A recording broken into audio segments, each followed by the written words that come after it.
Достар, үй жағдайында өз қолыңызбен фета сырын дайындауға болады. Ол үшін менің қолжетімді бағадағы мастер-классыма қатысып, үйреніп алыңыз. Мастер-класстың бағасы 1990 теңге ғана тұрады. Сондықтан мүмкіншілікті пайдаланып, кәделеріңізге жаратыңыздар. Ал енді фетаны салатқа қосайық.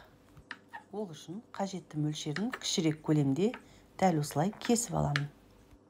Салаттың үстіне айналдыра салып шығамын.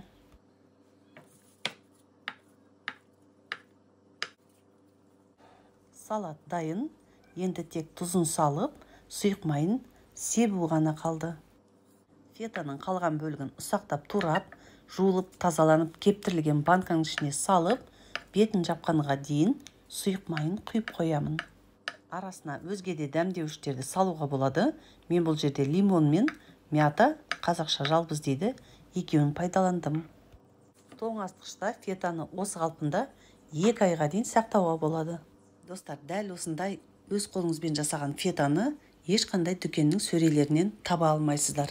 Сондықтан фета жасап үйренемін деген ойыңызды ертеңге қалдырмай, бүгіннен бастап қолға алыңыз.